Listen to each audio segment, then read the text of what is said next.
Hello, everybody. Welcome to another week of Mic Drop. This week, very exciting stuff. For the first time ever, Mark Zuckerberg, CEO of Facebook, testified in front of the U.S. Senate and House of Representatives. They had been trying to get him to come in many times, but until now, he'd always sent a someone a little below him or a corporate lawyer or something. But the past 2 days we got full-on Mark Zuckerberg. And so I'm here to tell you what came out of those hearings and what you need to know as a business, as an advertiser, even as a Facebook user, what changes are going to be happening. So the hearings, 10 plus hours of both Senate and Congress and the House of Representatives grilling Mark Zuckerberg with questions. What did we learn?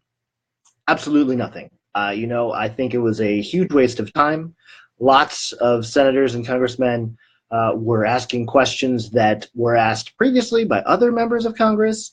They were asking questions that Facebook had already answered prior to the hearings. They were asking irrelevant questions and they were asking. They were spending time instead of asking questions. They were soapboxing, pushing partisan agendas instead of actually getting to the heart of the matter and finding out what was actually going on and how the American people could benefit from increased regulations and things like that. And at the end of the day, I think what I came away with it was that the U.S. Congress has a very low grasp on how the internet works and how social media works and how ads are placed and how us as advertisers, U.S. businesses use all of these channels together to get our ads in front of the people that should be seeing it. And so it was kind of a bummer. Congress, you expect to have the ability, or you expect us to trust you to regulate our industry when you can't take, a day to learn how Facebook works and how ads are placed and how, all this data is gathered and how it is used. Instead, you kind of attack Mark Zuckerberg for not being omnipotent and seeing all this stuff. Granted, there were things that Facebook did incorrectly in terms of Cambridge Analytica and how they reacted slowly, but really, all in all, I think it was 10 hours well wasted. Good news for Mark Zuckerberg. I read that while he was sitting there for 10 hours, he earned $3 billion just based on his stock performance. So, that was time well spent for him. So outside of Congress grilling, what do you need to know about Facebook and the changes that are coming?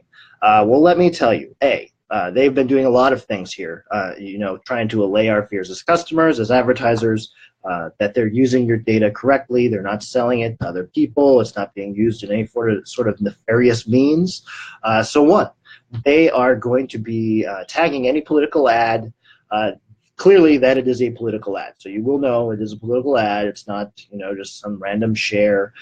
It is politically motivated. And not only that, they will link it back to the actual entity that placed it. So there's no sort of like covert placing of political ads trying to trick you into thinking it's some sort of organic post, but it's actually, somebody paying to try to convince you to do something. So political ads will be very clear on the system.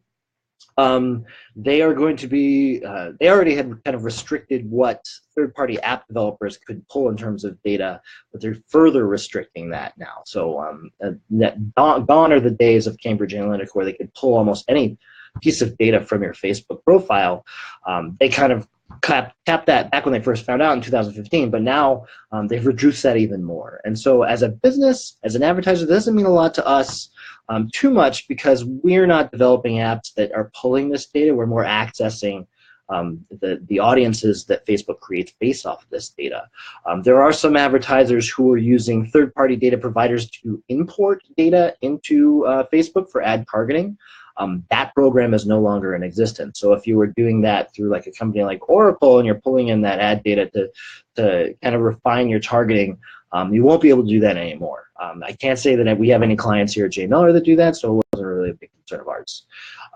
In terms of, I think, clarity, Facebook is doing a lot to kind of make it more clear. I know whenever I've had like an app that I was like, I'm tired of this, I want to delete it. And it takes me like half an hour to figure out where the app is, how I delete it. If I want to change the privacy settings on an app, it was very difficult, very complicated to dig through the menus and find where that is. They're making it a lot clearer now. It's going to be on your front, your home page. You can see all of the apps that you have ever linked to that are currently linked to you. You'll be able to clearly see all the data that those apps are pulling from you, and then you can simply delete the app. You can can change what information they can pull from you. So it's going to be a lot easier to clean that up. There's also going to be a lot easier to access your privacy settings and make sure your posts that you think are just going to your friends are going to your friends, and it's not going to the whole world. And it's your data, and you're going to be able to decide who gets to see it. So they're making that very, very clear now. So it's not so much digging through and finding the right venue now. It's pretty much on Front Street that you're going to be able to do that. If you were affected by the Cambridge Analytica data grab, you will be notified. You should. Those notifications are rolling out now. I think they started yesterday. There is a link that you can go to as well. I don't know off the top of my head, but if you search, I'm sure you can find it on Google. But you will go to that link, and it will say whether you or your friends were affected by Cambridge Analytica. I was not. Hey, way to go, me and my friends. We did not fall for it. But some of you may be, and so that's an easy way to find out if you were. Let's see, what else do we have here? Their terms and conditions, the data policies, they're updating those to be a little more clear. What they're not doing with those updates, they're not trying to sneak in any sort of verbiage that will say that they're going to be taking any of your data, or they're trying to cover up ways that they used to take data by pushing it into a TNC that nobody reads the TNCs. We just say yep, and we go to our app that we wanted. And so they're not trying to load that up with a bunch of stuff to cover them legally. They're just clarifying. They're not adding anything new whatsoever. They're just clarifying what it says. And so don't worry about them trying to trick you into giving more data. That's not going to be happening. All of the third-party data apps, those have all been frozen right now. You cannot, if you are an app developer, you could not connect anything to Facebook pages right now. All of those apps are under an intense review and audit, Mark Zuckerberg said in front of Congress. So they are looking at all of these apps. They're looking at what data those apps are grabbing, how they are using that. If they find that it's doing something nefarious, like a Cambridge Analytica, they are going to ban them. As of today, I think they've only found one other company that was doing something like that, and they have been banned. Again, that doesn't really affect businesses and advertisers because we don't use the development platform of Facebook. We do here. We use it to develop chatbots for our clients. And unfortunately, you cannot link any new chatbots to a page. By chatbot, I don't mean setting an autoresponder in Facebook just to respond to a message that you get saying, hey, we'll contact us at our phone number or something like that. That's just an autoresponder as part of Facebook. That's fine. I'm talking about the full-featured chatbots where you can have a conversation with them. Those you can develop in another platform and then link to your Facebook page. And unless were already linked before the embargo, you can't link any new ones yet. And we don't know when we can link new ones. So kind of all the bot developers out there are kind of on freeze for the moment. So that kind of is lame, but hopefully in a couple more weeks we'll have that access again. It is a lot of apps, millions of apps that they have to go through. So I imagine it's going to take some time. And then finally, probably a big one could be for businesses is they're going to require quote, large pages to go through a verification process. What they did not explain is what they consider a large page. So I assume it's going to be a page with a big number of followers. I just don't know what that number is.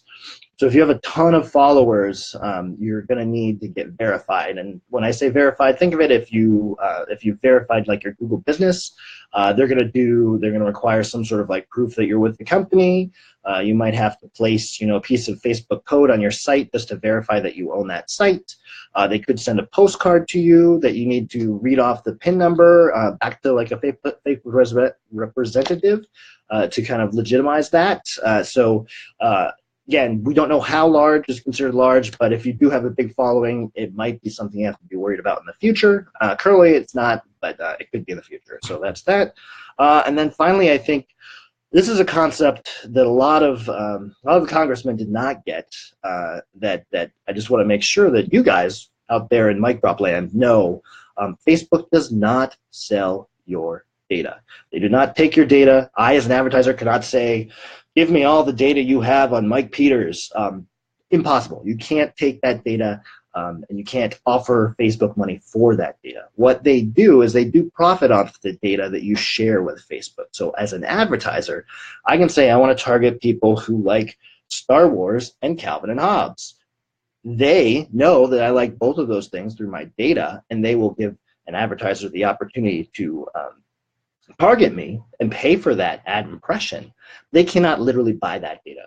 So they do not sell the data. They merely profit from the data. They are an ad-supported system. Another thing that congressmen kind of were confused on. Yes, that's how they make money. They sell ads. But Mark Zuckerberg was very clear that he wants Facebook to remain a free service. He wants to connect the world together at the lowest cost possible. Can't get any lower than free.